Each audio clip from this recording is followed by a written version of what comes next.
بسم الله الرحمن الرحيم الحمد لله رب العالمين والصلاة والسلام الأتمان الأكملان على سيدنا ونبينا محمد أشرف المرسلين أما بعد. Aujourd'hui, Inch'Allah, on va entamer la deuxième partie du cours d'initiation. La semaine dernière, on a parlé, c'était le premier cours d'initiation, on a parlé à propos de plusieurs thèmes en relation avec la jurisprudence. Voilà, donc c'était par rapport à la jurisprudence. Et on avait pris une introduction concernant la science de la jurisprudence d'une manière générale. Et on a parlé aussi de l'école malikite. Donc, le thème de la dernière fois, c'était ça, introduction par la jurisprudence et une autre introduction par rapport à la doctrine ou bien à l'école malikite. Ce qu'on avait entendu la dernière fois, c'était une définition linguistique et religieuse de la jurisprudence en arabe al-fiqh. On a parlé aussi des sources de la jurisprudence. Et par la suite, on a parlé des quatre doctrines juridiques, ou bien les quatre écoles, l'école Hanafi, l'école Maliki, l'école Shafi'i et les Hanbali. Donc, on a fait une petite définition, un peu d'histoire par rapport à ça, comment ça s'est formé, qu'est-ce qui a fait que ces quatre écoles-là survivent et restent jusqu'à nos jours, tandis qu'il y avait beaucoup d'autres écoles qui ont disparu. On a cité les causes. On a parlé aussi de l'ijtihad, l'authenticité de l'ijtihad, qui veut dire l'effort juridique qui a été fourni par les savants d'autrefois pour répondre aux questions des gens, nouvelles questions, les questions en rapport avec tout ce qui est nouveau dans la vie, en se basant sur certaines sources. On en a parlé de ça. Et on a parlé aussi du fait de choisir une doctrine, ou bien pour celui qui veut étudier al-fiqh, la jurisprudence selon des bases, qui veut être bien formé, il faut absolument qu'il suive une des quatre écoles. On a cité les raisons, on a dit que c'était des écoles qui étaient bien structurées, bien, il y a des bases, il y a des règles, tout est rédigé, tout est clarifié, etc. Donc celui qui veut arriver au fait de bien assimiler la jurisprudence, il faudrait donc suivre une des quatre doctrines. Ceci, bien sûr, n'annule pas le fait de tenir attention aux délits, aux preuves, aux hadiths, etc. Car c'est toujours la source qu'il faut toujours prendre en considération. On a parlé aussi de la doctrine malikite, l'école malikite, une définition, les caractéristiques de l'école malikite, détail de quelques outils de l'ijtihad, de l'effort juridique spécifique à l'école malikite, entre autres la pratique médinoise, on a parlé à propos de ça. Et là, pour le second cours, ce qu'on va entamer aujourd'hui, Inch'Allah, c'est des exemples typiques, c'est-à-dire des questions de jurisprudence concernant, relatives au thème des adorations, l'ibadat. On avait déjà dit précédemment que la jurisprudence était composée en quatre thèmes, d'une façon générale, en quatre thèmes. Le premier, c'était l'ibadat, les adorations, ça inclut la prière, la zakat, le siyam, le jeûne et le pèlerinage. Le deuxième thème, c'était les relations sociales, mariage, divorce, les droits des époux, etc. Tout ça. Troisième thème, c'était les relations économiques telles que le commerce, l'achat, la vente, la location et tout ce qui en suit. Et le quatrième et dernier thème, c'était le code pénal. C'était le code pénal. Voilà. Donc là, on va prendre des exemples relatifs à certains thèmes de ibadat. On va prendre un cours, une question par rapport à tahara, la purification rituelle.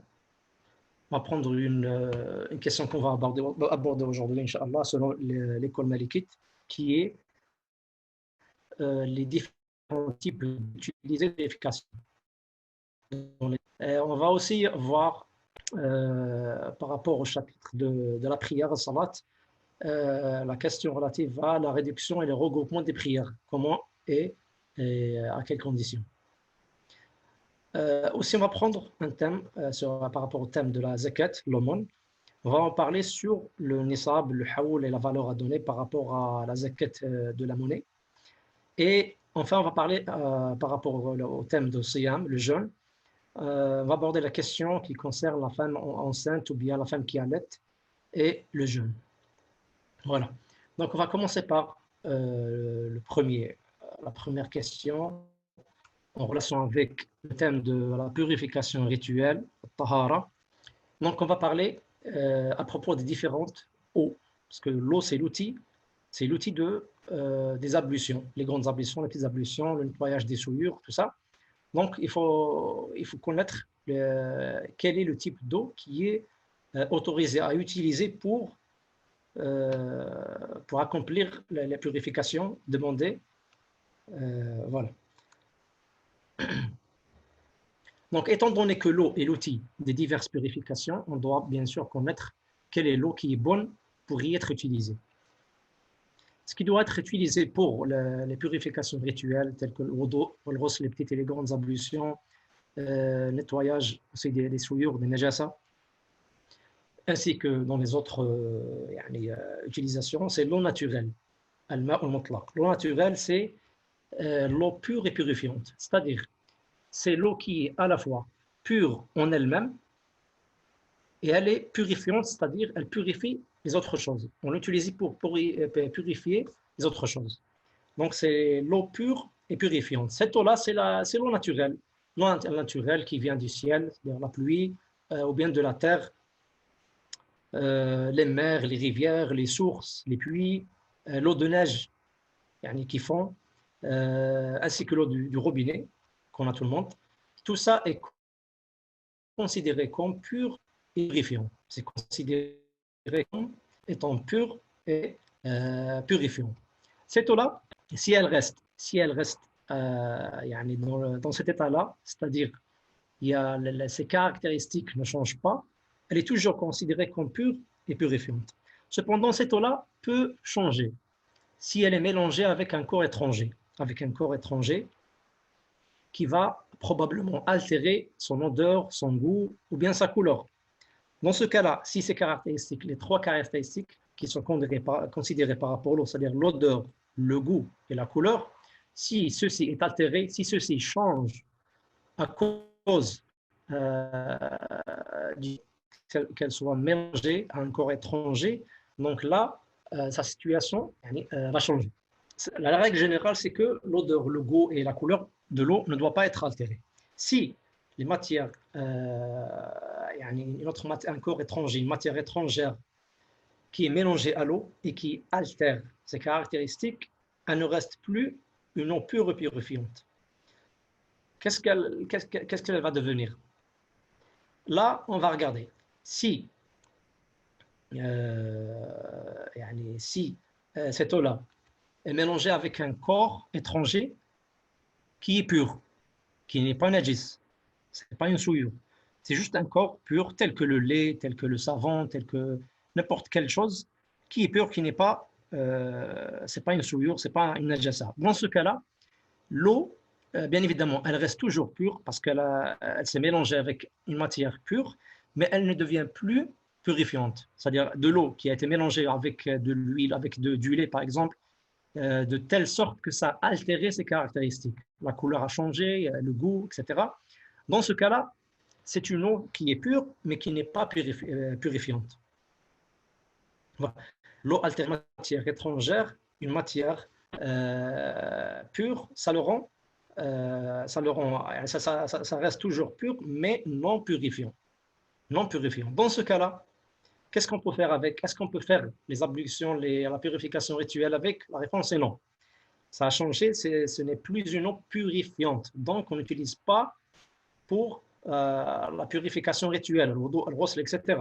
Mais toutefois, on peut utiliser pour les tâches ordinaires telles que laver le linge, laver le sol, etc. Quelque chose qui n'est pas en relation avec l'ibada, avec la pratique, avec la purification rituelle. Donc voilà, c'est ça la règle par rapport à l'eau qui est mélangée à une matière étrangère qui altère ses caractéristiques. Toutefois, il y a une exception. Si cette matière-là qui altère l'odeur ou la couleur ou le goût, c'est une matière qui fait partie de la constitution de l'eau, ou bien qui fait partie du sol par où passe l'eau. Par exemple, le sol, le fond du lac ou de la rivière, etc. Il peut y avoir du soufre, il peut y avoir de l'argile, il peut y avoir des choses comme ça, c'est-à-dire qui font partie de la terre, ils font partie de la constitution de cette eau, ou bien de la terre qui contient cette eau-là. Donc, dans ce cas-là, ce changement-là, qui en général un léger changement, est pardonné. C'est-à-dire, dans ce cas-là, l'eau reste toujours pure et purifiante. Elle reste toujours pure et purifiante. Donc, c'est une exception à la règle qu'on a déjà citée. Quand l'eau pure et purifiante change par une matière étrangère qui altère ses caractéristiques, ça devient plus purifiant. Sauf qu'on excepté les minéraux, le calcaire, le soufre, l'argile, etc. Ces choses-là qui, de nature, existent côte à côte avec l'eau. Voilà. Et ça rentre dedans. Ça inclut aussi le chlore utilisé pour le traitement d'eau, le calcaire. Tout ça est considéré, c'est-à-dire l'eau, elle reste toujours considérée comme pure et purifiante et bonne pour la purification rituelle, les ablutions, le ghusl, le nettoyage des souillures, et aussi pour les adat, pour les utilisations ordinaires. Et par contre, si c'est une matière étrangère qui ne ne constitue pas, qui rentre pas dans la constitution de l'eau ou bien de la terre qui le contient, tel que le lait, le savon, etc., la farine, etc., tout ça, si ça s'est mélangé avec l'eau et ça altère ses caractéristiques, elle ne devient plus purifiante et elle reste toujours pure. Voilà. Ça, donc, c'était pour l'eau pure, non purifiante. Maintenant, il y a la troisième catégorie d'eau, c'est l'eau souillée, c'est-à-dire l'eau najis. L'eau souillée, ou bien l'eau najis, c'est l'eau qui a été altérée par une souillure, c'est-à-dire qui a été mélangée avec une souillure, une impureté. La souillure, c'est l'impureté, c'est déjà ça tel que l'urine, par exemple. Voilà. Donc, quand c'est mélangé avec une souillure, une impureté, et que cette impureté-là altère les caractéristiques de l'eau, c'est-à-dire ça change, l'état de l'eau change, le goût, l'odeur, la couleur.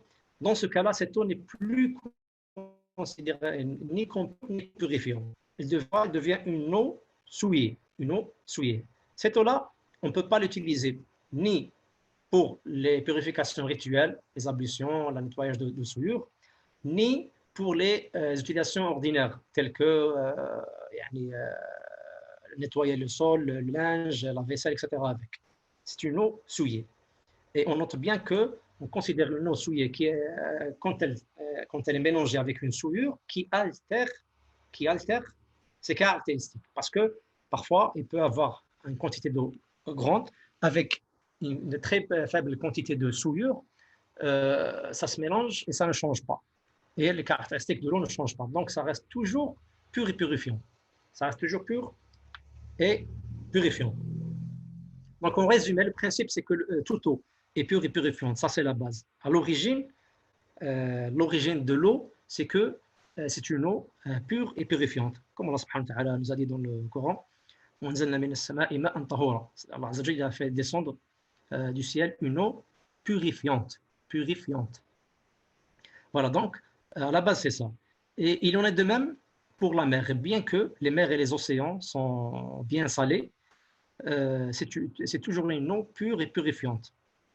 Ceci est annoncé dans le hadith rapporté par Abu Hurairah radiyallahu anhu, où le prophète alayhi salatu wassalam, on lui a posé la question à propos de l'eau de la mer. Est-ce qu'on peut faire l'eau avec, les ablutions avec? Il a dit oui. Et il a dit son eau est purifiante. L'eau de la mer est purifiante. Le hadith a été rapporté par Imam Malik et Ashab al-Sunan et c'est un hadith authentique qui est très connu. Voilà. Donc ça, c'est par rapport à l'eau de mer. Et bien que c'est salé, déjà le sel que contient l'eau de mer, c'est un sel naturel. C'est-à-dire qui, à la base, fait partie de la constitution de l'eau. La base, c'est que les eaux naturelles sont pures et purifiantes. quand un corps pur, étranger, s'y mêle et altère l'une ou plusieurs de ses propriétés initiales, le goût, l'odeur, la couleur, l'eau, bien que pure, n'est plus purifiante et perd sa qualité de source de purification rituelle. Et si une impureté, une najasa, une souillure s'y mêle en altérant l'une ou plusieurs de ses propriétés initiales, le goût, l'odeur et la couleur, l'eau devient ainsi impure. Devient impure, c'est-à-dire najisa. Et aussi, il ne faut pas oublier l'exception qu'on a fait par rapport à l'eau qui est altérée par un corps pur. Donc, on a fait une exception concernant l'eau qui a été altérée par la terre qui la contient. C'est le cas des eaux, des terrains salins ou bourreux et autres de même genre, comme les eaux sulfureuses, par exemple, et celles qui contiennent de l'alun, de la chaux, etc., naturel. Même si ces produits sont mélangés avec l'eau et ils altèrent un petit peu le goût ou bien l'odeur, ça reste toujours une eau pure et purifiante. Dernière question en rapport avec cela, c'est que les savants font une distinction l'eau en grande quantité et l'eau en petite quantité. Quand il s'agit d'une eau de grande quantité, telle que les rivières, les lacs, n'importe quelle eau, en grande quantité. Là, tout le monde est d'accord, tous les savants sont d'accord, comme quoi cette eau-là, même si on y met une impureté, une souillure, l'eau reste toujours pure et purifiante tant que ses caractéristiques n'ont pas changé. Et en général, c'est l'eau, quand elle est de grande quantité, elle repousse la souillure, c'est-à-dire elle n'est pas altérée par cette souillure qui la mélange. Donc, même si on y met de l'urine, etc., des impuretés, ça reste toujours une eau propre, pure et purifiante parce que sa quantité est énorme par rapport à la souillure, donc ça ne change pas. Par contre, l'eau, quand elle est de petite quantité, la probabilité d'être altérée par la souillure qui la mélange est plus grande.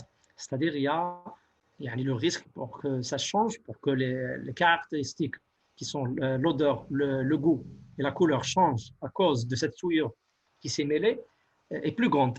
Bon, dans ce cas-là, par rapport à l'école malikite, c'est très simple.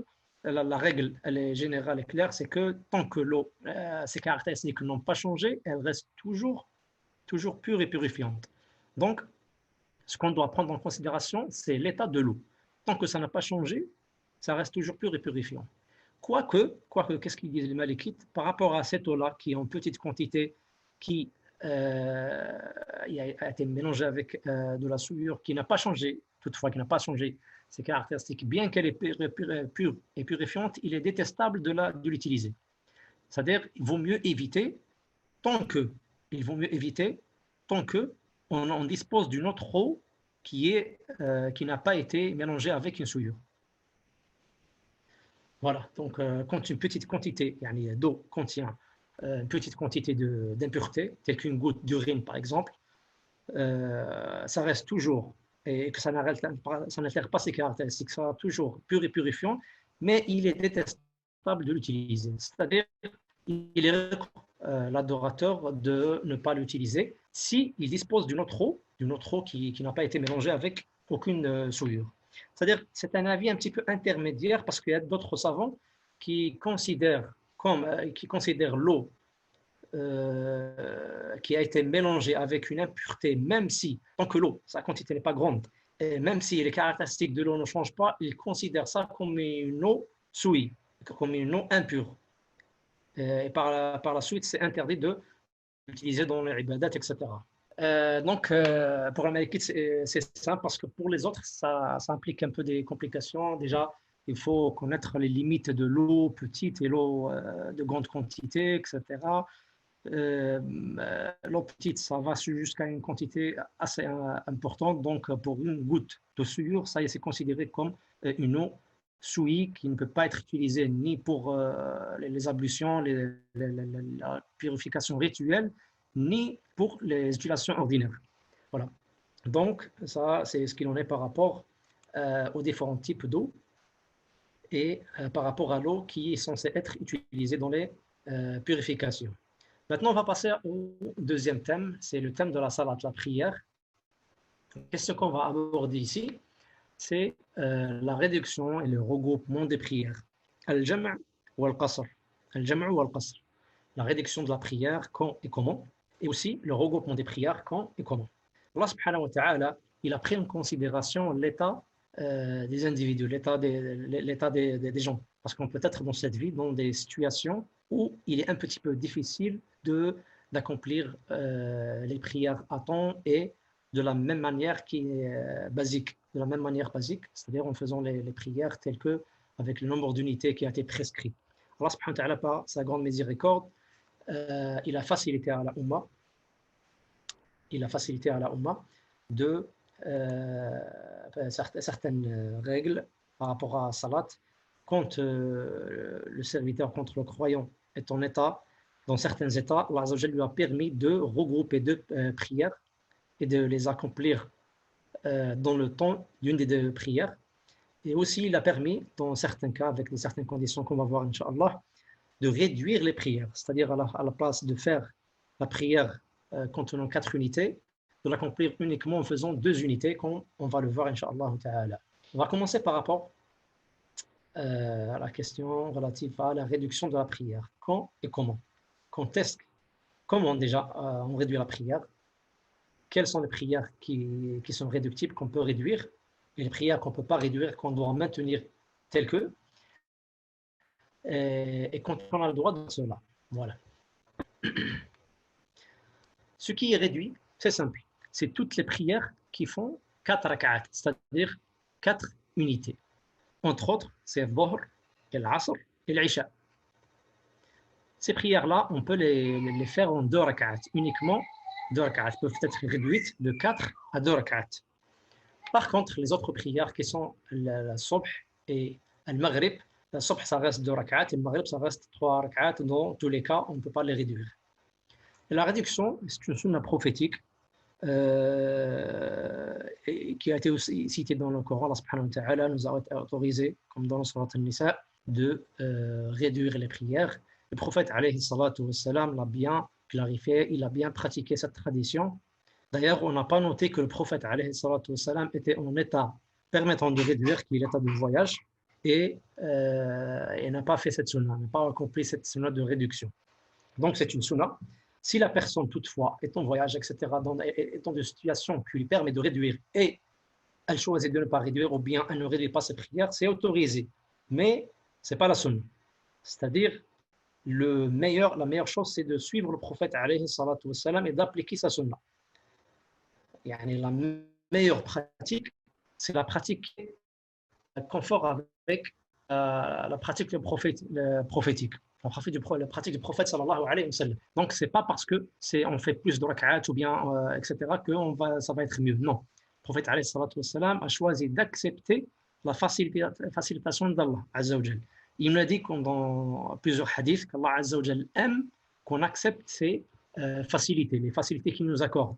Comme Allah azza wa jal il aime qu'on pratique les autres ibadat, etc., qui n'ont pas été facilités.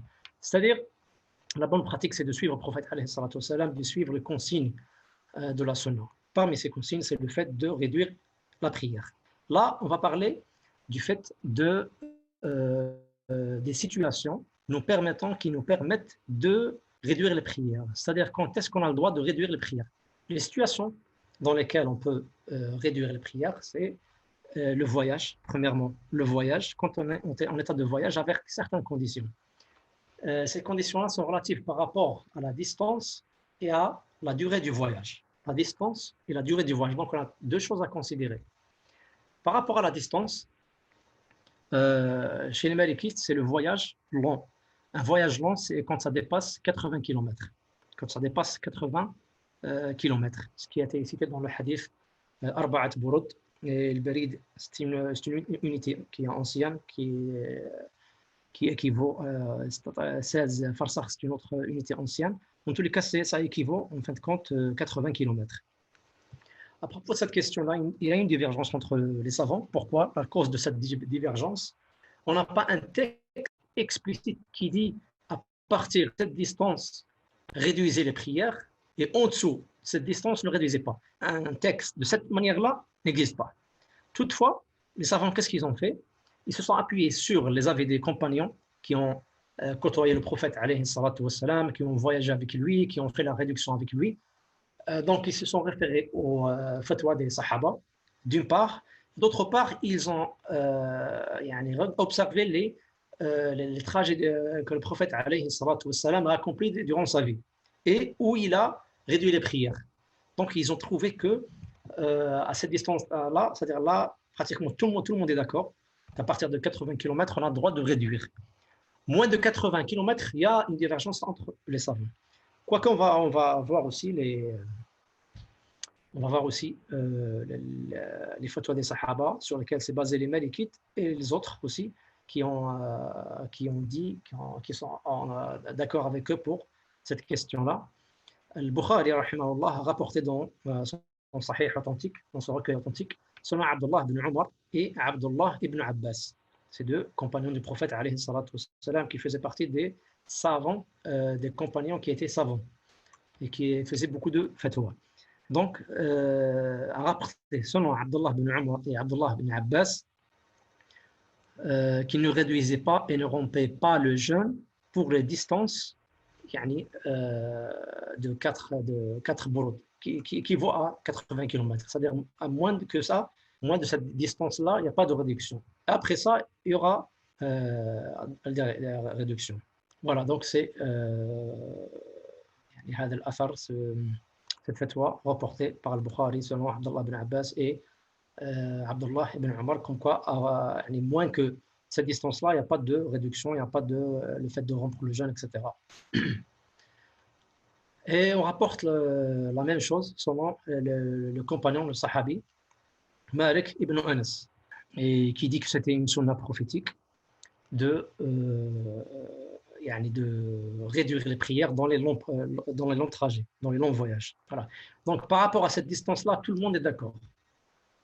Quand notre trajet dépasse les 80 km, problème. Il y a une divergence entre les savants. Quoique les savants contemporains de nos jours, la majorité d'eux prennent cette fatwa-là. Comme quoi, il faut respecter les 80 km. Il y a une petite divergence sur l'évaluation des 4 burud, l'ancienne unité. Est-ce que c'est 80 ou 81, ou etc.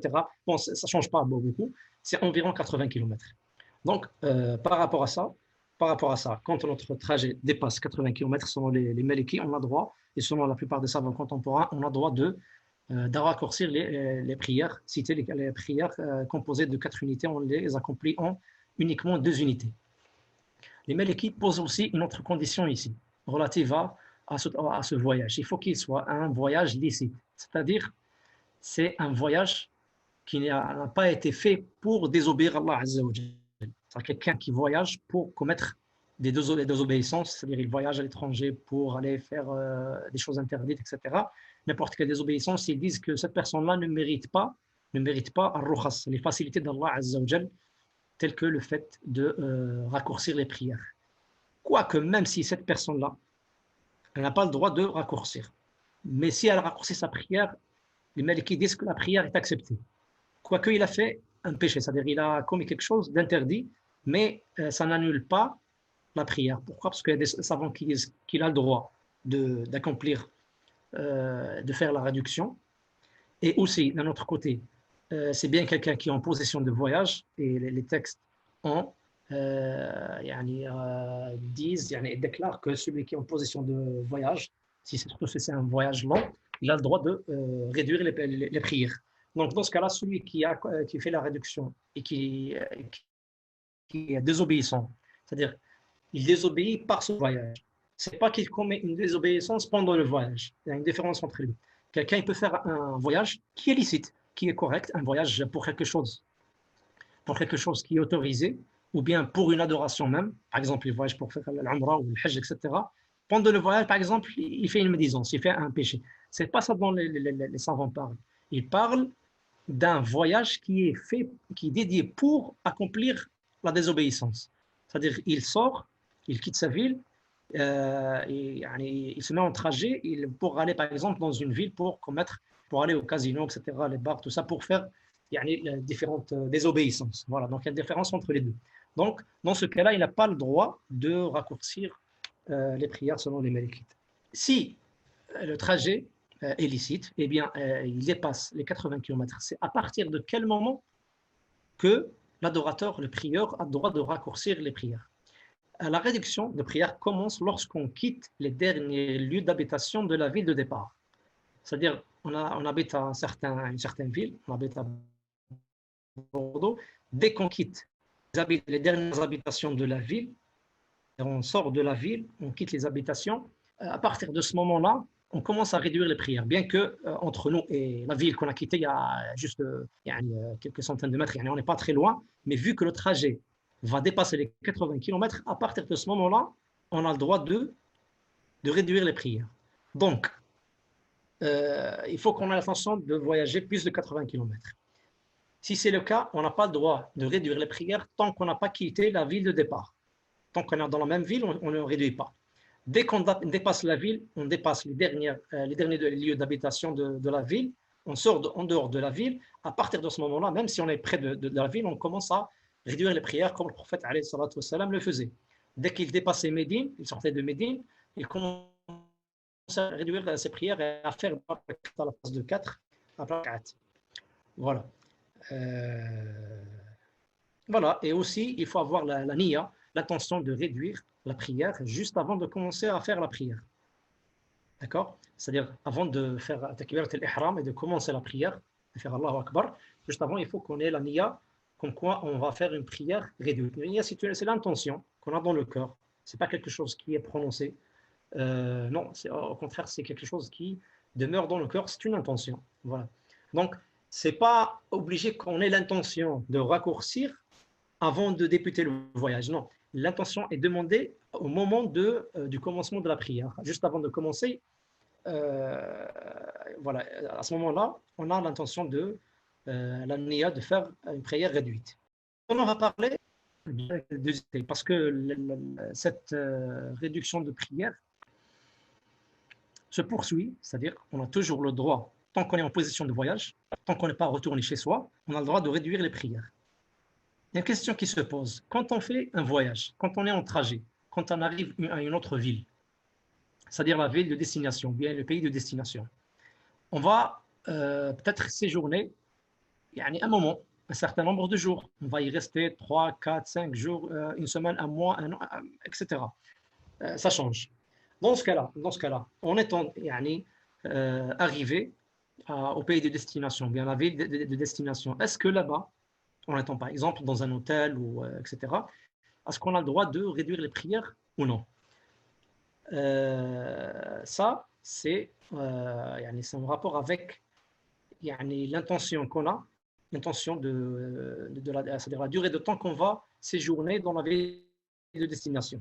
Si on va y rester moins de 4 jours, on a le droit de réduire les prières là-bas. On a le droit de réduire les prières là-bas. On a parlé du trajet, ça c'est fini. Le trajet entre les deux villes, on réduit tant que ça dépasse les 80 km. Maintenant, on va parler de la deuxième question, c'est la question par rapport au moment du séjour, au moment où on va séjourner dans le pays de destination, bien de la ville de destination.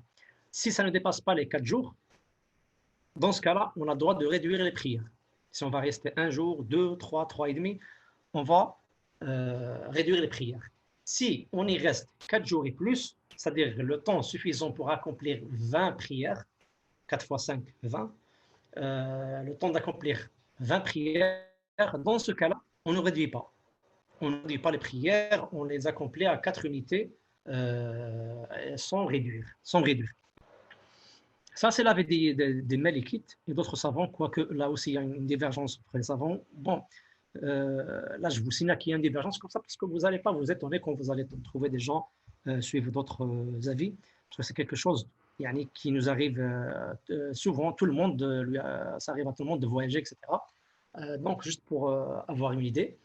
Donc, les Malikites et d'autres aussi, le Madhahib, c'est l'avis qui est adopté par la plupart des savants, comme quoi il ne faut pas dépasser les 4 jours. Là aussi, une des causes de la divergence par rapport à cela, c'est que d'un côté, il n'y a pas un texte explicite qui dit à partir de ça, vous réduisez à pas, et moins, vous ne réduisez pas, l'inverse. Quand ça ne dépasse pas tel jour, vous réduisez, quand vous dépassez, vous ne réduisez pas. Il n'y a pas un texte comme ça clair, quoique il y a toujours des textes prophétiques sur lesquels s'est basé un bon nombre de savants pour pouvoir dire comme quoi les 4 jours sont considérés. C'est-à-dire qu'il n'y a pas un avis qui sort comme ça du pif ou bien du hasard. Il y a toujours quelque chose. Bon, l'argument sur lequel on s'appuie peut être fort, il peut être clair, il peut être moins clair, etc. C'est quelque chose de normal. Ça, c'est quelque chose de tout à fait normal. Donc, le hadith sur lequel ils sont basés pour déterminer les 4 jours, c'est que le prophète, c'est relatif avec une autre question qui n'est pas en relation avec le fait de réduire, etc. Mais on peut en extraire ce jugement-là. Et vous allez voir comment. C'est un hadith où le prophète, comme c'est tout le monde, il a fait la migration, l'hijra, depuis Mecca vers Médine, avec beaucoup de compagnons, des Mecquois, qui sont partis avec lui avec lui ou bien avant bien, de Mecca vers Médine. C'est une très très très grande adoration, c'est-à-dire ça a un très grand mérite. Le fait qu'une personne soit muhajir, qu'il quitte ses lieux, sa demeure, ses biens, etc., pour rejoindre le prophète sallallahu alayhi wa sallam, pour rejoindre la seule ville de l'islam à l'époque, qui était Médine, c'était quelque chose, un très grand mérite. Ce mérite implique une très grande récompense de la part d'Allah Azza wa Jal, mais il faut que ça ne soit pas annulé. Cependant, le prophète alayhi salatu wa sallam a dit aux compagnons comme quoi celui qui revient vers Mecca, si il revient vers la demeure qu'il a quittée, c'est-à-dire ça va annuler sa hijra, ça va annuler sa récompense, etc., le fait qu'il soit un muhajir. D'accord? D'accord. Bon, s'il revient là-bas pour y rester, c'est-à-dire pour demeurer là-bas, etc., pour habiter là-bas, ça annule sa hijra. Bon, est-ce que ceux qui ont fait la hijra, ils n'ont pas le droit d'aller à Mecca pour voir des proches, pour faire l'umrah, pour faire le hajj? Non, la réponse est non. Ils ont le droit d'y aller, mais sans dépasser les 4 jours. Sans dépasser les 4 jours. Il aurait autorisé de retourner à la Mecque pour quelconque raison, sans dépasser les 4 jours. S'ils dépassent les 4 jours, ils sont considérés comme des gens qui ont annulé leur hijra. Les savants, en méditant bien dans ce hadith, ils constatent que, bien que c'est en rapport avec la hijra, etc., qui existait autrefois, etc., mais ce n'est pas ça notre question là. Ce qu'on peut constater ici, c'est que le prophète a considéré les 4 jours comme une séparation, une limite entre celui qui a préservé sa hijra et celui qui a annulé sa hijra. Quand on dit quelqu'un qui a annulé sa hijra, ça veut dire quoi? Ça veut dire qu'il est retourné au pays qu'il a quitté et il y a habité, habitant du pays. D'accord? C'est devenu un habitant du pays de base, le pays duquel il est parti, le pays qu'il a quitté pour faire sa hijra. Donc, vu que 4 jours sont considérés comme annulant la hijra, ça veut dire que cette personne-là qui reste plus de 4 jours, ça y est, ce n'est pas un voyageur, ce n'est pas quelqu'un qui est de passage. Voilà. Donc, ils se sont basés sur ça pour en tirer la notion des 4 jours qui est limite entre l'état de voyage et l'état de non-voyage. Voilà.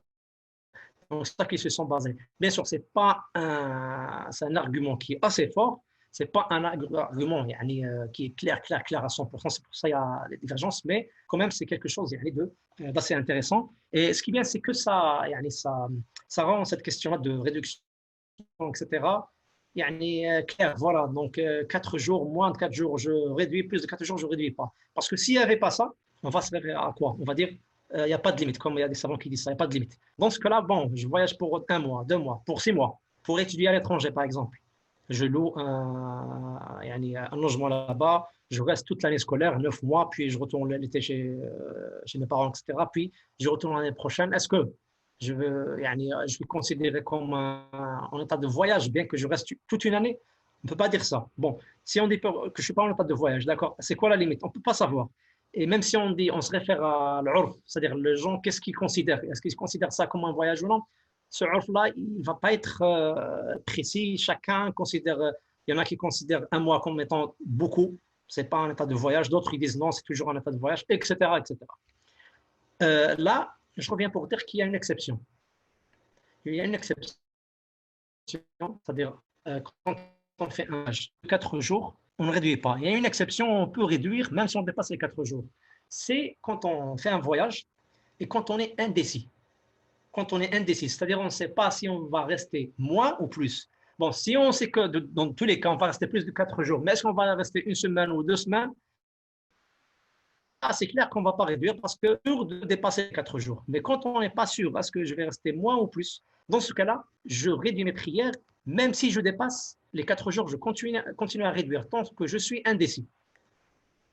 C'est l'exemple de quelqu'un, par exemple, qui voyage à une autre ville, dépassant les 80 km, pour régler un problème administratif, par exemple. Il va rester là-bas, il ne sait pas quand est-ce que son problème va être réglé. Est-ce qu'il pourra régler ça en jour, 3, 4? Donc, de ce cas-là, il a le droit de continuer à réduire.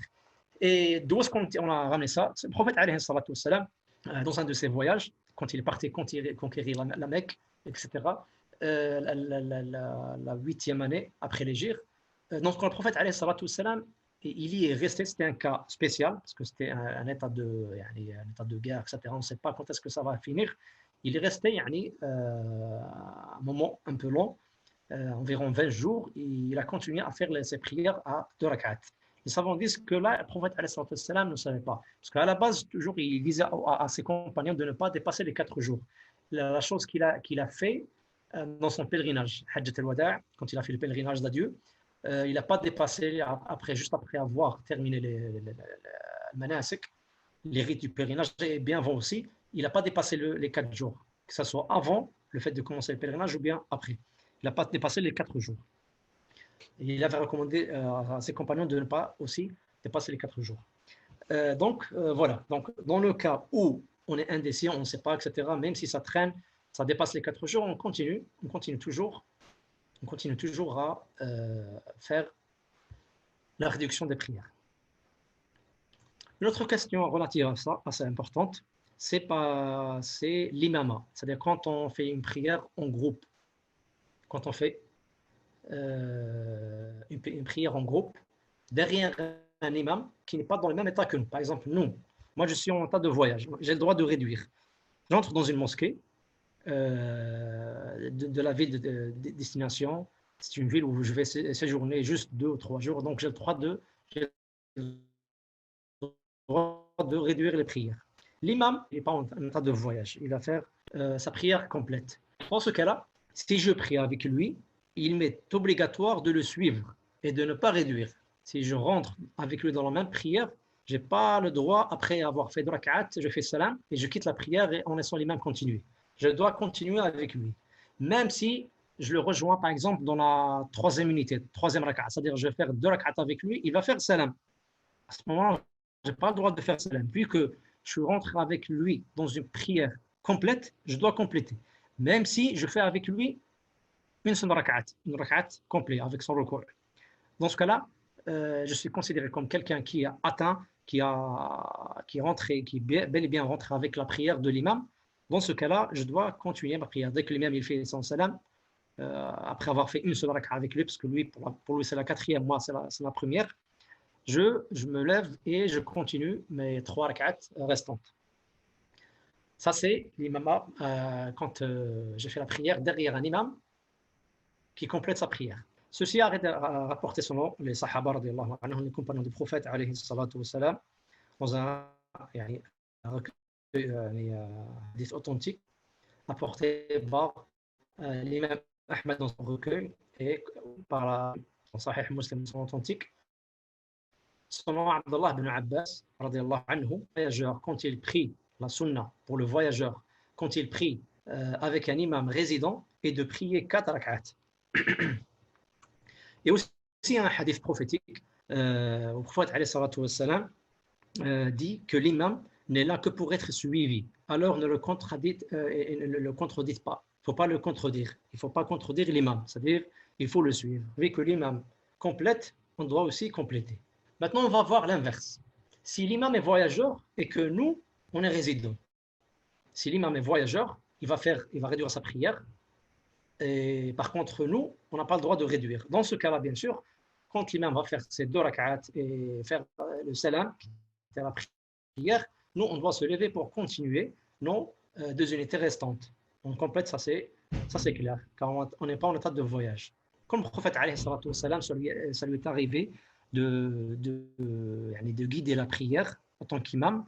Et derrière lui, il y avait des gens qui n'étaient pas en état de voyage. Dès qu'il a fait son salam, après le 2 rak'at, il s'est retourné vers les gens, il leur a demandé de continuer leur prière en citant que lui était en état de voyage. Chez les Malikites, il est détestable, makruh, c'est-à-dire vaut mieux ne pas. C'est pas que c'est interdit, c'est détestable. Il est détestable chez les Malikites de prier derrière un imam résident, si on est en état de voyage. Parce que ça va nous faire éviter, ça va nous priver de prendre la facilité qui est le fait de réduire la prière qui est la sunna. Donc il est détestable chez les Malikites de prier derrière un imam résident si on est en statut de voyageur, qui va nous amener, le moment, statut de voyageur nous amène vers le fait de réduire, mais dans ce cas-là, si on prie derrière un imam résident, ça va nous amener à compléter la prière. Voilà, donc c'est ce que les Malikites disent. Ils disent sauf si c'est un imam qui est meilleur ou qui présente une qualité, comme les gens qui ont fait la prière derrière le prophète, etc. Et aussi, ils disent que c'est détestable aux résidents de prier derrière le voyageur. C'est correct, c'est juste s'il le fait, mais c'est détestable, c'est-à-dire pour qu'on respecte le statut que normalement on est censé suivre. Quoique, comme on a dit au début, c'est une sunna, c'est-à-dire si on ne l'accomplit pas, c'est pas grave, là, c'est toujours autorisé. Il y a un autre, maintenant on va passer à autre chose que le voyage, c'est-à-dire une autre situation qui nous permet de réduire les prières. C'est pendant le pèlerinage, pendant le Hajj à Arafat précisément et à Muzdalifa. Cela, c'est la pratique prophétique, la pratique du prophète alayhi salatu wassalam, comme selon al-Sahabi Abu Ayyub al-Ansari radiyallahu anhu. Il rapporte que lors du pèlerinage, le prophète alayhi salatu wassalam a regroupé le Maghrib et l'Isha à Muzdalifa réduite. Et c'est l'avis de tous les savants, car c'est la pratique prophétique qui a été pratiquée devant tout le monde dans le pèlerinage d'adieu. Le prophète a certes réduit le Maghrib et l'Isha à Muzdalifa. Et juste avant, à Arafat, il a réduit à Dhuhr et l'Asr. Il a regroupé et réduit Dhuhr à Arafat. Arafat, c'est avant Muzdalifa. C'est le 9e jour de Dhul Hijjah, qui est le 2e jour du pèlerinage. La journée, on la passe à Arafat. Donc, du coup, pendant le temps de Dhuhr al-Asr, on s'y trouve. Là-bas, on fait les Dhuhr al-Asr réduites. Après, dès que le soleil se couche, on part à Muzdalifa.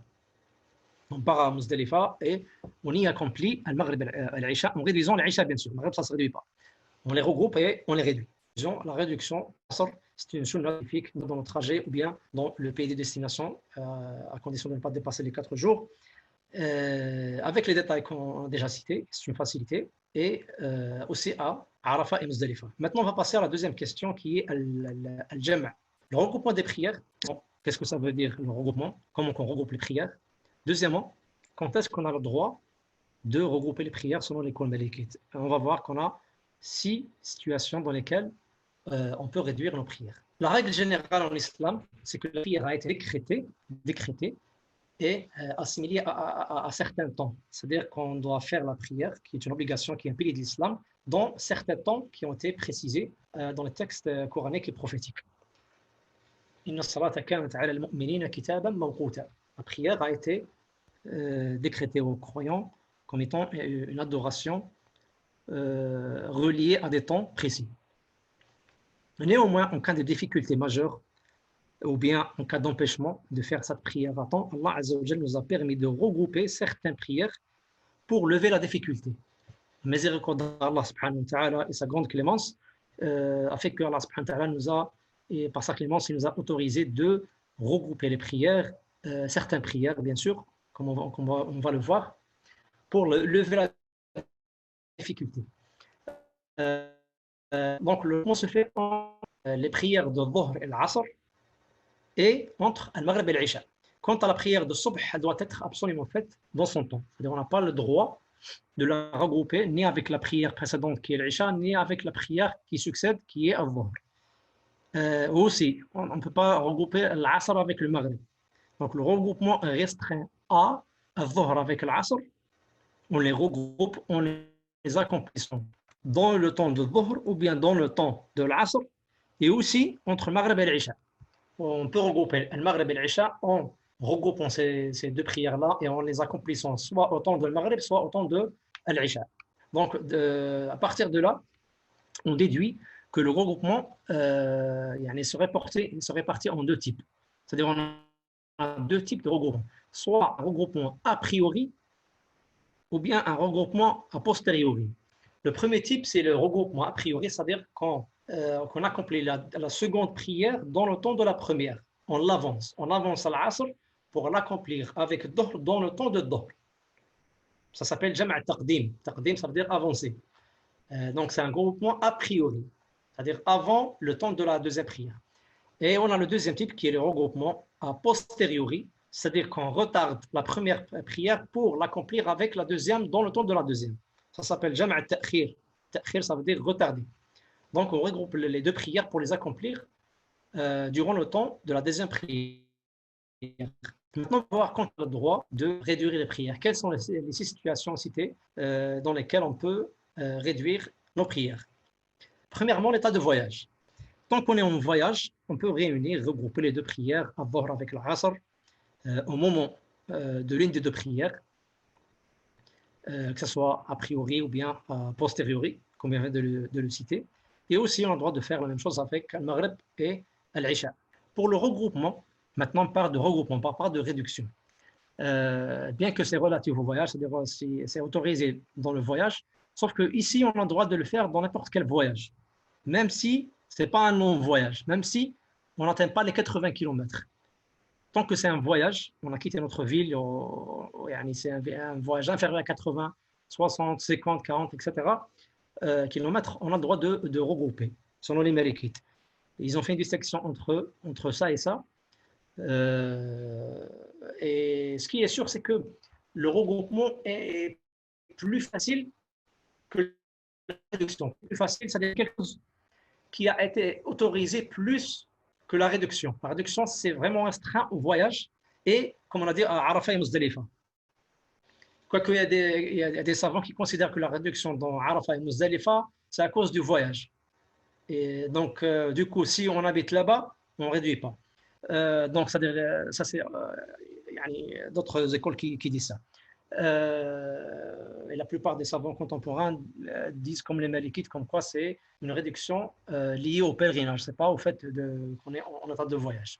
Ça c'était entre parenthèses. La réduction, le regroupement est plus facile parce qu'il y a beaucoup de cas, il y a beaucoup de cas comme on va le voir où c'est permis de regrouper, c'est-à-dire c'est un peu plus facile, plus accessible que la réduction. Donc ici, ils n'ont pas posé comme condition les 80 km parce que le prophète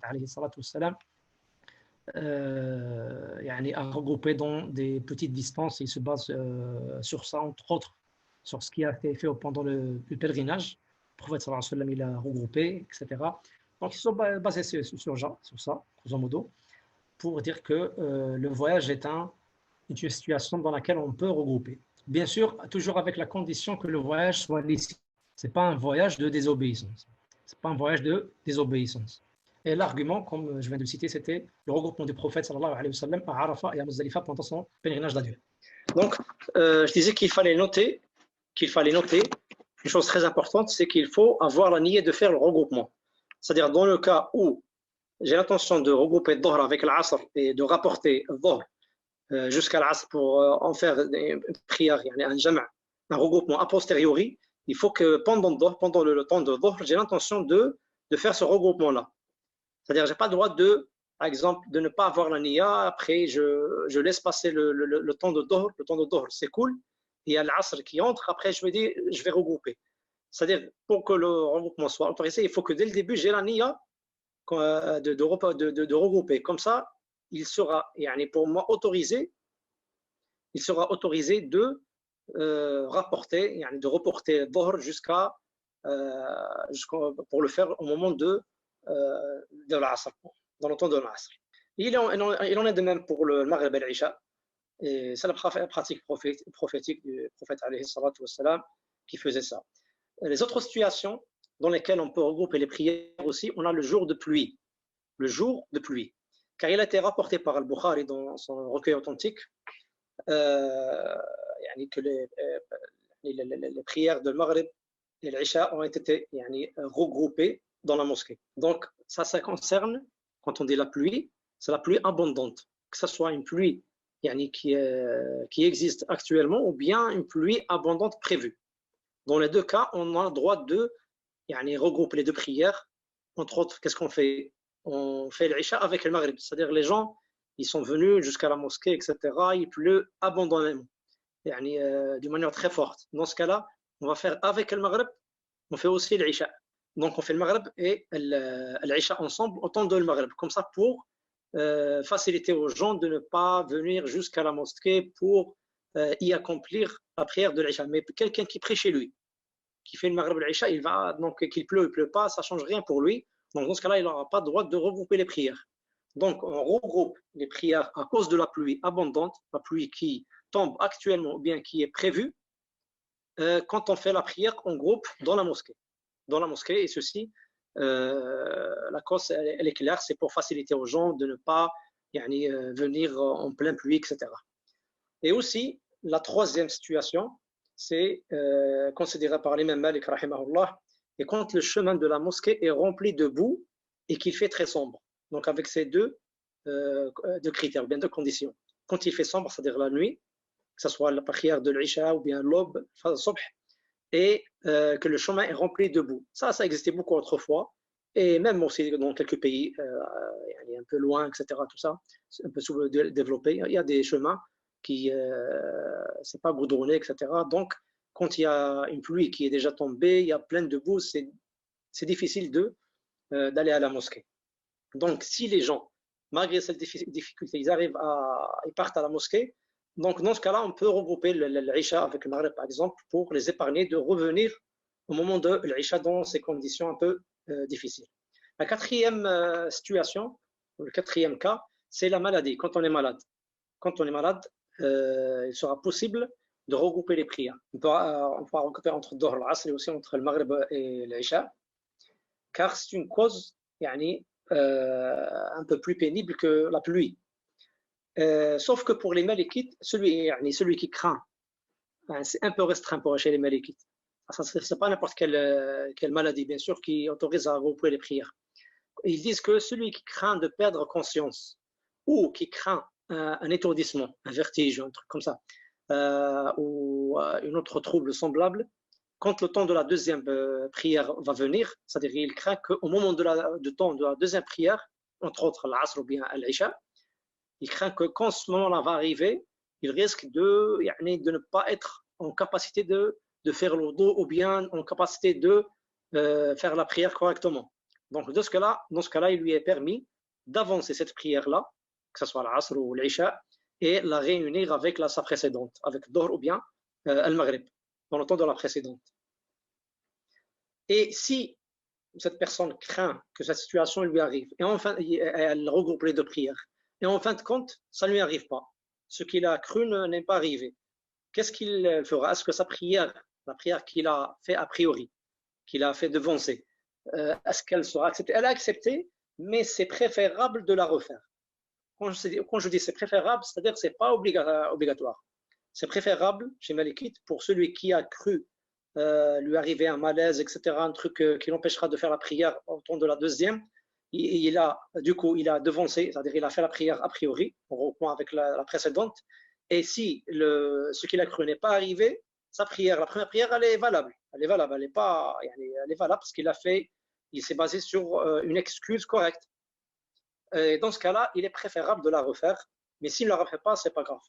Et donc, on a précisé que pour les Malikites, ce n'est pas n'importe quelle maladie. C'est quand la personne craint de perdre conscience, etc., d'être incapable, etc. Mais par rapport aux autres maladies, c'est-à-dire qui rendent le fait de faire la prière, chaque prière en son temps un peu difficile, mais c'est pas, ça n'arrive pas au même degré de difficulté que le cas précédent. Dans ce cas-là, ils autorisent une autre sorte de regroupement. Ça s'appelle le Jam' al-Souri. Le Jam' al-Souri, c'est-à-dire c'est un regroupement de vue, de loin, comme ça. Mais en fait, en réalité, ce n'est pas un regroupement. C'est un regroupement et ce n'est pas un regroupement. Pourquoi? Parce que ça consiste au fait d'accomplir, par exemple, le Dhuhr dans le dernier moment du temps de Dhuhr. Si, par exemple, on dit le Dhuhr, la prière de Dhuhr, le temps de Dhuhr commence à 1h, 13h. Et ça se termine à 16h, par exemple. À 16h pile, c'est l'Asr qui commence. Donc, la personne peut faire à 16h moins quart, elle fait ses ablutions, 16h moins 10, elle fait la prière de Dhuhr. Juste après avoir terminé Dhuhr, juste après, il y a l'Asr qui rentre, le temps de l'Asr qui rentre, qui débute. Dans ce cas-là, il est pile 16h, elle fait la prière de l'Asr. C'est-à-dire que c'est une sorte de regroupement. Quand on voit de loin, on voit que Dhuhr et l'Asr ont été accomplis presque simultanément, presque en même temps. Mais en fait, quand Dhuhr a été accompli dans le temps de Dhuhr, dans la fin du temps de Dhuhr, et l'Asr a été accompli dans le début du temps de l'Asr. Ça s'appelle Jam' al-Souri. Et ça peut rendre les choses un peu faciles, surtout pour quelqu'un, par exemple, qui est malade et qui ne peut pas tenir les ablutions. Il a besoin de faire les ablutions à chaque fois, chaque prière. Donc, dans ce cas-là, il fait ses ablutions, comme je vais citer dans les exemples, à 16h moins quart, puis il fait ça en Dhuhr, puis il fait de suite avec les mêmes ablutions, il fait l'Asr. Ça s'appelle Jam' al-Souri. La cinquième situation, c'est pendant le pèlerinage, Arafat et Muzdalifa, comme on a déjà vu, par rapport à la réduction. Donc là-bas, on fait la réduction et le regroupement. À Arafat, entre Dhuhr et l'Asr, on regroupe, et à Muzdalifa, entre le Maghrib et l'Isha. Voilà ce qu'il en est par rapport à la réduction chez les Malikites. Il y a 6 situations. S'il restera du temps, peut-être qu'on parlera d'une autre situation qui n'est pas citée chez les Malikites, mais il y a d'autres qui la citent. S'il reste du temps, on en parlera. J'essaie de finir ce qu'il fallait faire entamer aujourd'hui. Après, peut-être on va y revenir. Donc, après ça, on va passer à un autre thème. C'est en rapport avec la zakat. La zakat, l'aumône purifiante légale, obligatoire. C'est l'aumône obligatoire qui s'appelle zakat. Bien sûr, l'aumône concerne plusieurs types de biens. Plusieurs types de biens. Il y a l'or, l'argent, la monnaie, le bétail, les légumes, etc., les légumes secs, tout ça. Il y a plusieurs sortes de zakat. Là, on va parler et bien sûr, chaque sorte a ses conditions propres et des détails à connaître. Là, on va prendre comme exemple type quelque chose qui concerne tout le monde, c'est la zakat de la monnaie, des différentes devises que les gens possèdent. Là, on va en parler seulement 3 points. Le nisab, qui est le seuil à partir duquel il nous est obligatoire d'acquitter la zakat. On va partir du hawl, le cycle, c'est-à-dire le moment où on doit acquitter la zakat, est-ce qu'on doit l'acquitter mensuellement, annuellement, etc. Et la troisième chose, c'est la valeur à donner. Quant au nisab, qui est le seuil, c'est-à-dire c'est la quantité minimale à partir de laquelle on doit payer la zakat. On doit acquitter la zakat. C'est la quantité minimale à partir de cette quantité-là et au-dessus, on doit acquitter la zakat. Si ce qu'on possède est inférieur à cette quantité-là, il n'y a pas d'obligation d'acquitter la zakat. Ça s'appelle un nisab. Car bien sûr, les gens, par rapport à ce qu'ils possèdent, ne sont pas pareils.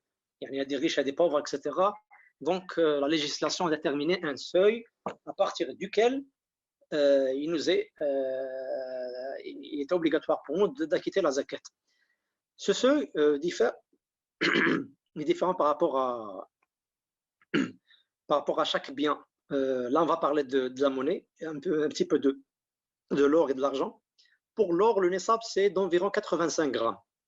C'est-à-dire à partir de 85 grammes d'or, à partir de cela, on doit acquitter la zakat. Bien sûr, quand on parle de l'or, il faut excepter, ça ne rentre pas les bijoux utilisés par la femme.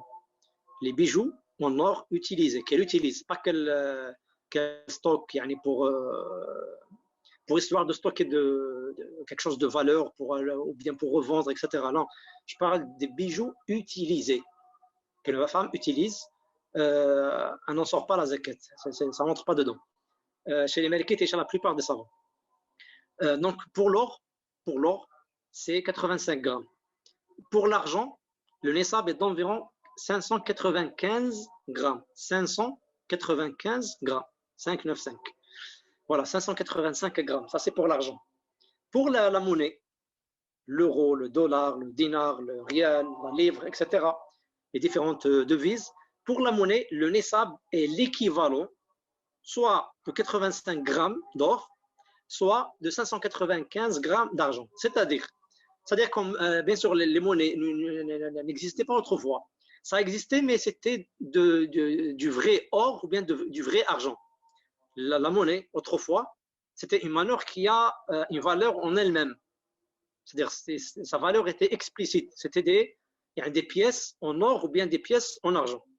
Donc, la zakat, etc., le seuil, c'est clair. Concernant la monnaie faite d'or, c'est considéré par le nisab de l'or, qui est 85 grammes. Quand il s'agit d'une monnaie faite d'argent, c'est le nisab de cet argent-là est considéré par le nisab de l'argent, qui est 595 grammes. Là, on a les nouvelles devises, les billets monétaires, qui n'ont pas de valeur en soi. C'est-à-dire le billet en lui-même, il coûte rien, il coûte des centimes pour fabriquer un billet. Mais c'est-à-dire qu'il y a une valeur estimable, une valeur due à autre chose. Donc le seuil, le nisab, chez les Malikites et chez la plupart des savants contemporains, et il y a même des conseils juridiques qui ont déclaré cela, qu'il faut le considérer selon l'inférieur, le plus petit des deux nisabs. Bien sûr, le nisab, quand on dit le nisab d'or, 85 grammes, ou bien le nisab d'argent, 595, c'est quelque chose qui varie, car le prix de l'or, c'est comme la bourse, c'est comme les actions de la bourse. Ça monte, ça descend, etc. Ça change d'un temps à un autre, d'un pays à un autre, de même pour l'argent. Donc c'est pour ça que c'est adapté par rapport au poids de l'or ou bien au poids de l'argent. Donc, ce qui dit cet avis-là, c'est-à-dire dit que vu que ces monnaies-là, ces devises, ont remplacé l'or et l'argent, donc on calcule le nisab. Le nisab selon le nisab de l'or ou bien le nisab de l'argent. Qu'est-ce qu'on va choisir? Est-ce que le nisab de l'or ou le nisab de l'argent, l'inférieur? Comme ça sera plus profitable pour les pauvres. Si, et c'est le cas de nos jours, l'or est beaucoup plus cher que l'argent. C'est-à-dire les 85 grammes d'or valent beaucoup plus que les 595 grammes d'argent. Dans ce cas-là, on calcule notre nisab selon le nisab de l'argent. Et il y a d'autres savants qui disent que le nisab doit être calculé selon uniquement le nisab de l'or, car l'argent de nos jours, ça ne vaut pas beaucoup. Et le nisab d'argent, ça fait pas beaucoup, même peut-être 400 euros, je ne sais pas combien, une somme un peu faible. Ça ne rend pas la personne forcément riche. Celui qui possède juste les 600 grammes d'argent, ce n'est pas forcément quelqu'un de riche, etc. À partir de là, ils disent que le nisab est calculé par rapport à l'or. Mais ce que je vous ai dit précédemment, c'est l'avis de la plupart des savants, qui est le fait de regarder le nisab inférieur, entre le plus petit nisab entre le nisab d'or et le nisab d'argent, et c'est l'avis des Malikites. Ça, c'est par rapport au nisab. C'est par rapport au nisab, qui est le seuil à partir duquel on doit acquitter la zakat. Maintenant, il y a le cycle, le hawl. La zakat est obligatoire annuellement, c'est-à-dire une fois par année. La zakat d'argent, que ce soit l'or ou l'argent ou bien la monnaie, doit être acquittée une fois par année lunaire. Par année lunaire. L'année lunaire, c'est les mois de l'hégire qu'on utilise, Ramadan, Shawwal, Sha'ban, c'est 12 mois. La différence entre l'année lunaire et l'année solaire, c'est 11 jours chaque année. Donc, c'est pour ça qu'il faut constater que celui d'entre vous qui a 30 ans, par exemple, si on calcule par année lunaire, ça va faire 31. Tous les 30 ans, il y aura une différence d'un an. Parce que chaque année, il y a une différence de 11 jours. Bon. Donc là, ce qui est considéré, c'est l'année lunaire. Bon, la personne peut considérer l'année solaire, l'année que les gens utilisent en Europe, etc. Mais il faut faire attention que la zakat le moment de la zakat vient 11 jours avant. À chaque année, c'est 11 jours avant. Donc voilà, c'est le haoul. Donc c'est une zakat qu'il faut acquitter annuellement. Annuellement, ça c'est le haoul. Le cycle, c'est un cycle parce que ça tourne.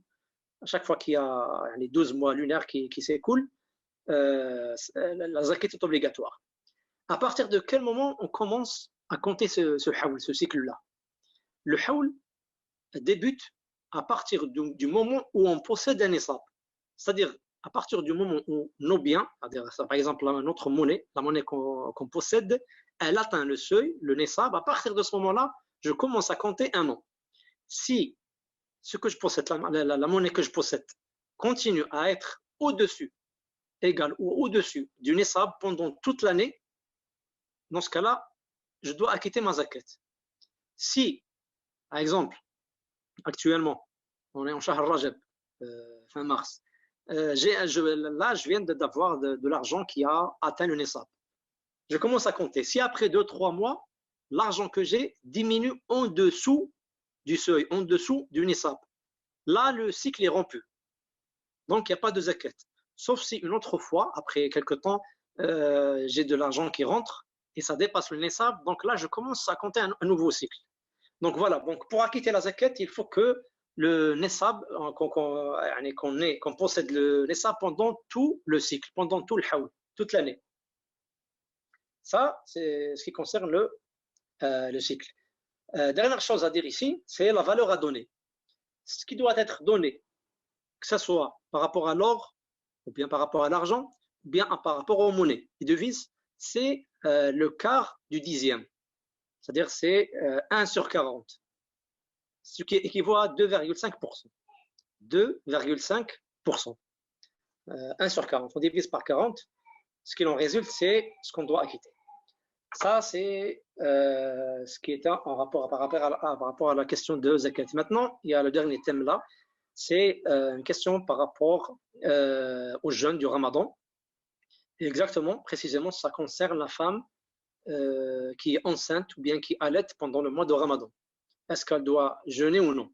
En sachant que la femme, quand elle est enceinte, quand elle allaite, bien sûr l'état de la femme n'est pas le même. Il y a des femmes un peu fortes qui peuvent jeûner et allaiter ou bien être en grossesse et en même temps sans problème.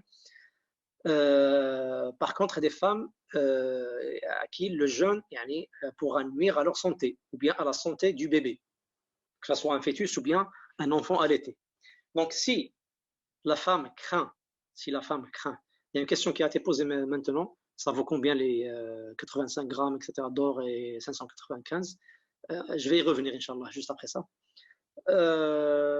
Donc, si la femme craint une détérioration de son état de santé, ou bien l'état de santé de son enfant, ou bien de son bébé, ou de son fœtus, elle craint une difficulté, comme quoi ça va nuire à sa santé à elle, ou bien à la santé de l'enfant, ou bien ça va impliquer qu'elle aura plus de lait à donner pour son nourrisson. Dans ce cas-là, Allah Azza wa Jal, par sa miséricorde, lui a permis de rompre le jeûne, de ne pas jeûner tant qu'elle est dans cette situation. Comme il a permis cela pour la personne qui est en voyage ou bien qui est malade de ne pas jeûner, c'est aussi permis pour la femme enceinte ou bien la femme qui allait de ne pas jeûner et de rattraper après. Quoi qu'on va voir ce qui en résulte, c'est-à-dire comment qu'elle va faire pour rattraper, selon l'école malikite. Pour la femme enceinte, la règle est la suivante.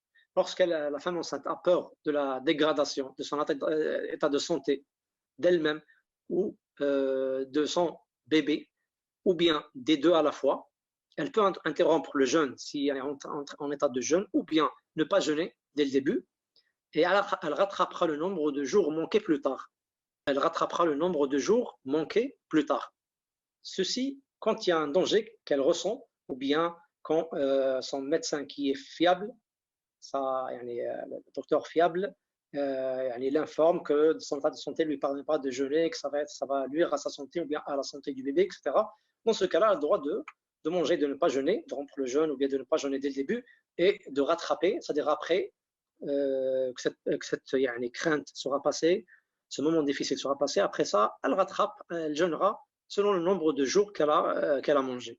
Car quand on dit à la droit de manger, c'est pas forcément qu'il faut qu'elle mange, sauf si le médecin lui dit que c'est impératif pour elle qu'elle mange parce que ça va impliquer un grand danger, un danger réel qui va être très très très nuisant. Dans ce cas-là, il faut qu'elle rompe le jeûne. Mais sinon, c'est juste un peu de difficulté, etc. Elle pourra par exemple jeûner quelques jours et manger quelques jours. Donc c'est à elle de voir, c'est à elle de voir et à son médecin fiable de voir qu'est-ce qu'il en est par rapport à son jeûne.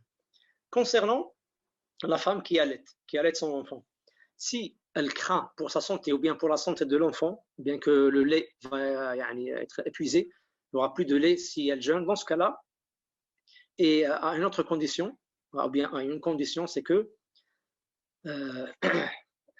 tant qu'elle ne trouve pas une autre nourrice pour allaiter son enfant, ou bien que son nourrisson n'accepte pas d'être allaité par une autre nourrice, dans ce cas-là, elle pourra rompre aussi le jeûne et rattraper les jours manqués, les jours non jeûnés de Ramadan, et en faisant une fidia. Une fidia, c'est-à-dire nourrir un pauvre pour chaque journée manquée. C'est-à-dire, elle doit faire deux choses. Pour la femme qui était enceinte, elle doit juste rattraper. Parce qu'en fait, c'est comme son état, c'est comme l'état du malade. Et le malade, il doit rattraper. Là, pour la femme qui allait, c'est-à-dire elle a plutôt peur pour autrui, c'est-à-dire pour son enfant, elle a peur que son lait diminue ou bien stop, elle n'a plus de lait, elle a peur pour que son lait ne trouve plus de lait. Dans ce cas-là, elle aura le droit toujours de manger, elle va rattraper les jours manqués et avec ça, elle va faire une fidia, c'est-à-dire elle va nourrir un pauvre pour chaque jour, un pauvre. Pour chaque jour manqué, elle donne à manger à un pauvre. Ça, c'est l'opinion la plus courante dans l'école malikite, quoiqu'il y a une deuxième opinion au sein de l'école malikite, et c'est aussi l'opinion de d'autres savants d'autres écoles qui disent qu'elle doit uniquement attraper. Là-dessus, il n'y a pas un texte explicite, il n'y a pas de texte coranique ou prophétique qui est clair là-dessus, sauf qu'il y a des fatwas des sahaba. Et ce qui a engendré cette divergence, c'est que même les fatwas des sahaba, elles ne sont pas toutes d'accord sur cette question-là. Il y en a qui disent qu'il faut rattraper avec la fidia, d'autres qui disent qu'il faut uniquement rattraper. Et parfois, il y a le même sahabi qui a parfois dit ça et parfois il a dit ça, comme Abdullah ibn Abbas. Voilà, donc il y a deux opinions dans l'école malikite. L'une qui dit qu'il faut rattraper et faire la fidia, d'autres qui doivent uniquement rattraper, car vu qu'il y a une divergence entre les sahaba, donc on ne peut pas considérer un avis favoriser un avis par rapport à l'autre. Donc qu'est-ce qu'on fait? On revient à la base.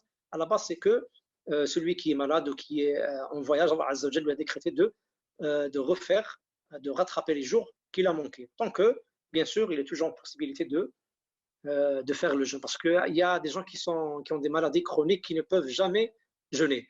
Dans ce cas-là, c'est clair que pour ces gens-là, il faut faire la fidia uniquement sans jeûner. Ça, c'est autre chose. Ça, c'est une autre question. Donc voilà ce qu'il en est par rapport aux questions typiques qu'on entendait entamer aujourd'hui. J'espère que ça a été bien clair. On laissera un petit peu d'espace pour les questions. Déjà, il y a une question qui a été écrite. C'était par rapport au nessab monétaire.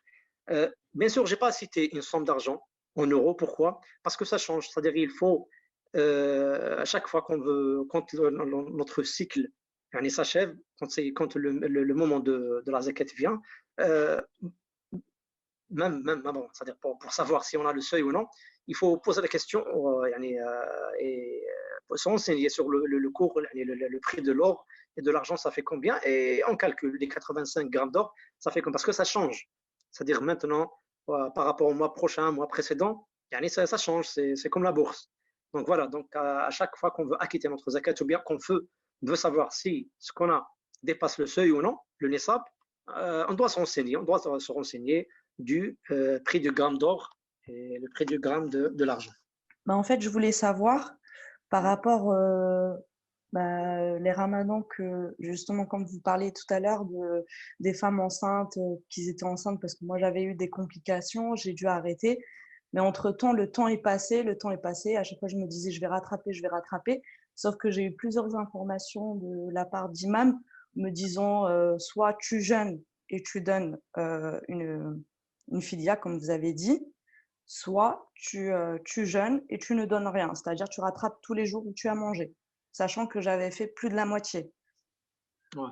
Par rapport à ça, c'est-à-dire il y a un cas où par exemple il y a des femmes qui ont des grossesses successives. Chaque année une grossesse, donc elle est toujours soit en position, c'est-à-dire en cas d'allaitement, ou bien en cas de grossesse. Soit ça se succède.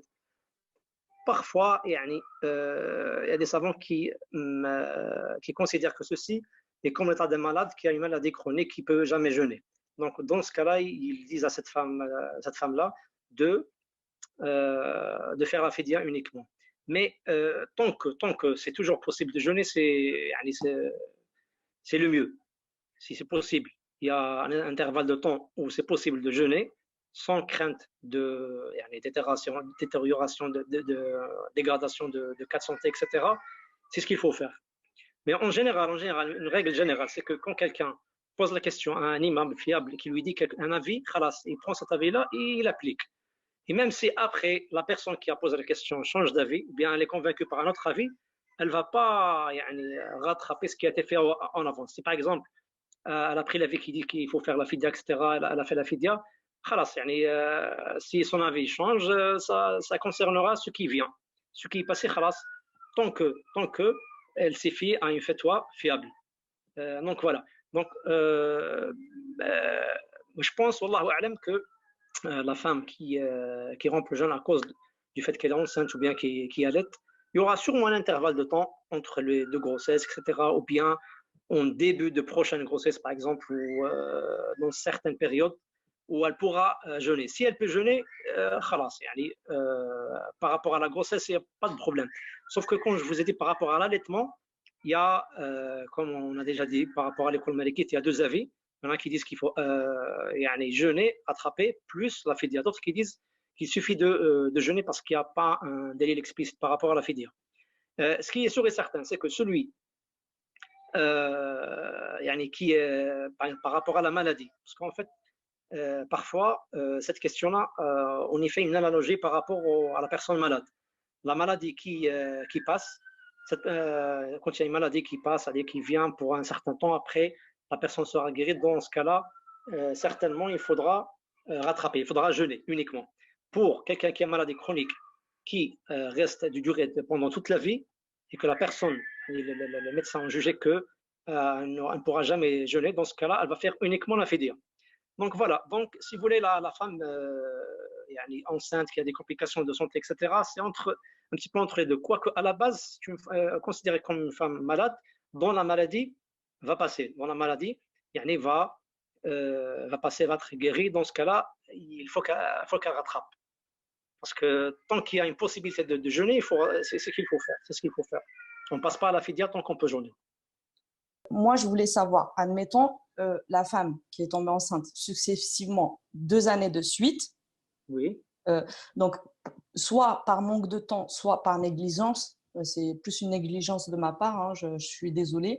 J'ai eu 2 enfants 2 années de suite, je suis tombée enceinte tout de suite après, donc 17 mois après, sachant que j'allaitais. Donc je voulais savoir comment faire quand c'est plusieurs années de suite. Est-ce qu'on doit rattraper, c'est-à-dire soit le mois en entier si on n'a pas jeûné, ou soit les quelques jours manquants, ou est-ce qu'on doit et jeûner et donner la fidia en fait?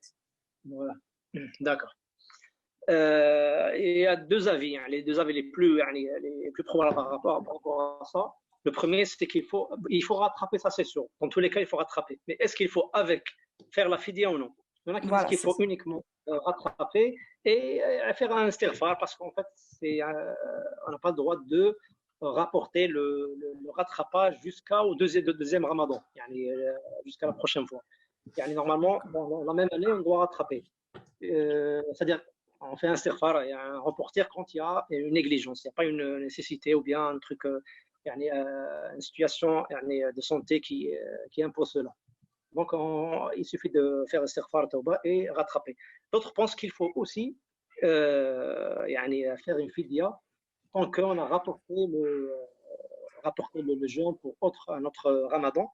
C'est-à-dire, si vous voulez, pour corriger l'erreur d'avoir rapporté sans excuse. Donc il y a ça et il y a ça. Quoique le fait de la fidya, comme je vous ai dit, il n'y a pas vraiment un argument très explicite. Il y a quelques fatwas des sahaba contredites par d'autres fatwas. Il y en a qui disent par précaution, il vaut mieux faire les deux. Il y en a qui disent non, tant qu'il n'y a pas quelque chose d'explicite, donc on se contente de faire le jeûne uniquement. Wallahu a'lam. Je vous écoute. Salam alaikum. Wa alaykum salam wa rahmatullah. Jazakumullah khairan, Inch'Allah. Ouais, Ma question concerne la prière. Je voulais savoir pour le regroupement de la prière, étant donné qu'on travaille et qu'on n'a pas le droit de faire la prière sur le moment de travailler, donc on voulait savoir si on peut les regrouper. Ou des fois on se retrouve donc au moment de la prière et qu'il n'y a pas des endroits où on peut la faire. Est-ce que la prière dans la voiture est acceptée? Est-ce que ça passe ou on attend de rentrer chez soi? D'accord. Barakallahu fikum. Il y a une autre, on a cité la situation par rapport chez les Malikites où on peut regrouper les prières. Il y a une situation considérée par l'école Hanbalite qui est le fait d'être embarrassé, d'être gêné, d'être dans une situation difficile, quoique ça n'entre pas dans la situation précédente qui est la maladie, etc. Tout ça. Dans ce cas-là, on aura le temps, on aura le droit de regrouper avec des conditions bien sûr qu'on va détailler. Et ceci c'est en rapport avec un hadith rapporté selon Abdullah ibn Abbas radiyallahu anhu. Le prophète alayhi salatu wassalam, c'est rapporté dans Sahih Bukhari et Sahih Muslim, tout ça. Le prophète alayhi salatu wassalam a rassemblé le Dhuhr et l'Asr et le Maghrib et l'Isha sans cause de peur ni de voyage. Sans cause de peur ni de voyage. Dans notre riwaya, dans notre version du même hadith, sans cause de peur, ni voyage, ni de pluie. Ni pluie, ni peur, ni voyage, ni rien. Malgré ça, il a regroupé les Dhuhr avec l'Asr, le Maghrib avec l'Isha.